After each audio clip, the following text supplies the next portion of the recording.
तो चलिए बढ़ते हैं आज की कहानी की ओर। दोस्तों, बात बहुत पुरानी है। मैं मुकेश के साथ एक लोकोमोटिव में हावड़ा की तरफ बढ़ रहा था। रास्ता काफी लंबा और सुनसान था। दूर दूर तक शाह अंधेरे और दोनों तरफ जंगल के घने पेड़, जिनमें से बड़ी ही रोज थरथरा देने वाली आवाजें आ रही थी। खैर, खुदा का शुक्र था कि हम दोनों ट्रेन के इंजन में थे, जिसकी रफ्तार 250 किलोमीटर थी।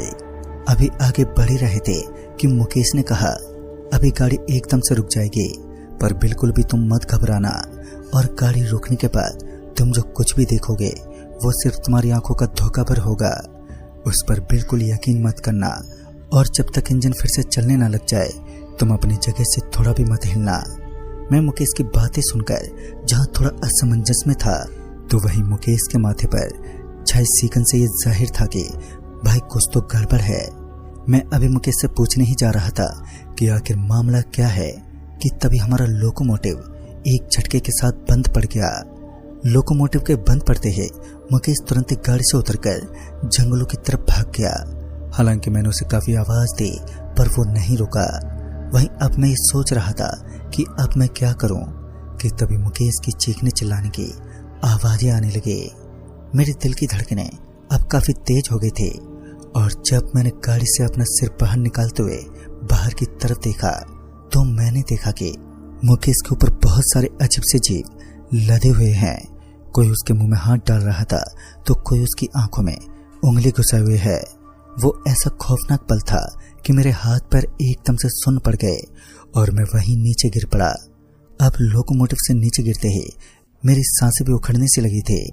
मैं पूरी जद्दोजहद कर रहा था उठकर वापस लोकोमोटिव में चढ़ने की, पर मेरे सुन पड़े हाथ पैर मेरे काबू से बाहर थे। इसी बीच मैंने देखा कि वो पिशाच जो मुकेश को नोच खरोंच रहे थे, अब उसे छोड़कर मेरी तरफ बढ़े जा रहे हैं। उन पिशाचों को अपने ओर बढ़ता देख मैं डर के मारे चीखने चिल्लाने लगा। अब ये तो साफ था कि अब कुछ ही देर में मेरा भी काम तमाम होने वाला था कि तभी किसी ने मेरा पैर पकड़ा और उन रेलवे पटरियों पर घसीटने लगा। वो इतनी तेजी से मेरे को पटरियों पर घसीट रहा था कि मुझे पटरियों के सिवाय और कुछ भी दिखाई नहीं दे रहा था। फिर कुछ ही देर में मेरा शरीर लगातार घसीटे जाने से पूरी तरह से लहूलुहान हो गया, और इसी बीच में कब बेहोश हो गया मुझे पता ही नहीं चला। फिर जब मुझे होश आया तो मैंने देखा कि मुकेश मुझे लोकोमोटिव में चढ़ाने की कोशिश कर रहा है। मुकेश को जिंदा देखकर जहां एक तरफ हैरानी हो रही थी, तो वहीं दूसरी तरफ अच्छा भी लग रहा था। जैसे मुकेश ने मुझे लोकोमोटिव में चढ़ाया, वैसे वो सारे पिशाच एक बार फिर बड़ी संख्या में वहां पर आ पहुंचे, और देखते ही देखते पहले तो उन्होंने मुकेश को बीच में से फाड़कर 2 हिस्सों में बांट दिया और मेरे छाती में अपने पहने नाखून घुसा दिए। और पिशाच के नाखून घुसते ही मुझे बहुत तेज दर्द हुआ, और फिर एक बार फिर मेरी आंखें बंद हो गई। फिर जब मेरी हल्की सी आंख खुले तो मैंने देखा कि मुकेश लोकोमोटिव को ड्राइव कर रहा है।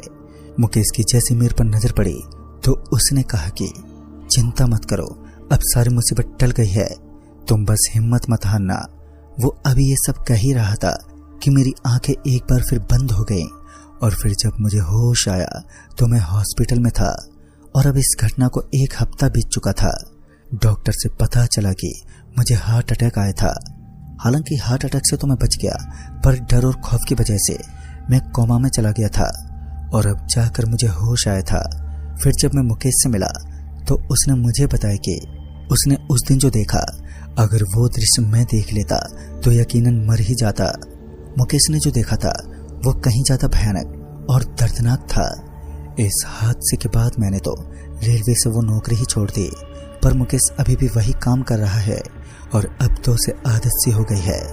पर मुकेश के साथ क्या हुआ था, उसने क्या देखा, इस घटना का जिक्र हम किसी और दूसरे दिन करेंगे। तो दोस्तों, इस कहानी में बस इतना है। कहानी आपको पसंद आई हो तो वीडियो को लाइक शेयर जरूर करें, और साथ ही हमें कमेंट बॉक्स में जरूर बताएं। तो जल्द ही मिलूंगा ऐसी ही एक और नई कहानी के साथ। तब तक के लिए बाय एंड टेक केयर।